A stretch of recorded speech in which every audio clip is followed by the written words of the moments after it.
Les taux se resserrent. L'opération coup de poing lancée pour intensifier la lutte contre la Covid-19 se décline en 7 axes.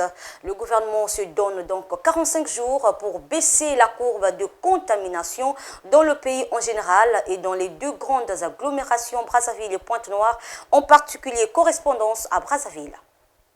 La flambée des cas de Covid-19 ces derniers jours inquiète au plus haut degré le gouvernement de la République du Congo. Pour intensifier la lutte contre cette pandémie qui s'avère être un frein au développement socio-économique, le Premier ministre, chef du gouvernement Anatole Koliné-Makosso, a lancé officiellement l'opération coup de poing.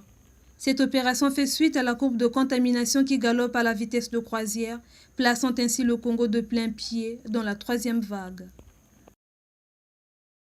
Concernant l'évolution de la pandémie dans notre pays, du 14 mars 2020 au 10 octobre 2021, 15 962 cas confirmés de Covid-19 ont été enregistrés, dont 231 décès recensés en milieu hospitalier. Les départements les plus touchés à ce jour sont Brazzaville, avec 9 392 cas confirmés, soit 63,3%, et Pointe-Noire, avec 4 627 cas confirmés, soit 31,5%. Dans ces deux départements, au cours de la 2e semaine du mois d'octobre 2021, les taux de positivité des tests sont de 18,1% à Brazzaville et 11,1% à Pointe-Noire. Des niveaux élevés jamais enregistrés depuis le début de la pandémie dans notre pays. Cette situation exerce une pression sur les services de santé. Elle se traduit par un nombre élevé de décès. Ces chiffres montrent que notre pays est bel et bien confronté à la 3e vague de propagation de la Covid-19. Cette nouvelle vague se caractérise par une recrudescence des contaminations, une évolution rapide de la maladie vers des formes graves et un nombre élevé de décès. Évaluée à une bagatelle somme de plus de 3 milliards, cette opération s'étale sur une période de 45 jours avec 7 axes prioritaires.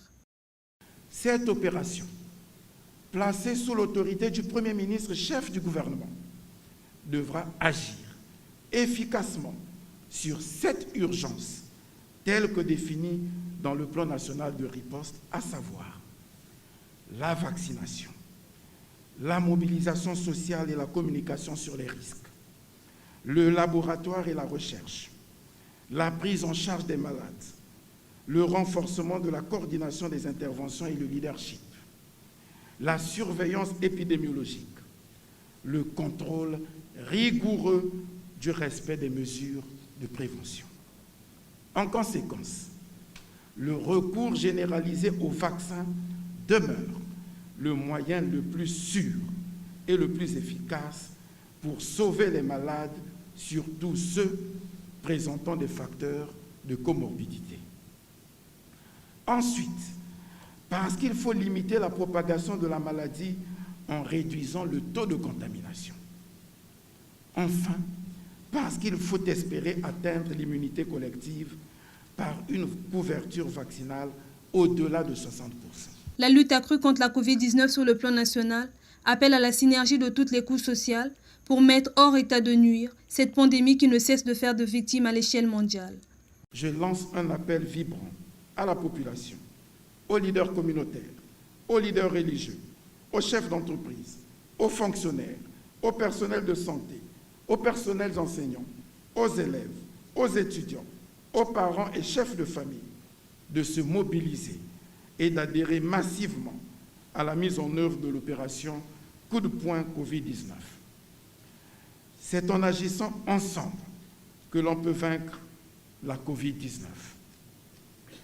Le gouvernement que je dirige, sous la très haute autorité du président de la République, chef de l'État, continuera avec la même cohérence et la même persévérance à privilégier une approche pragmatique.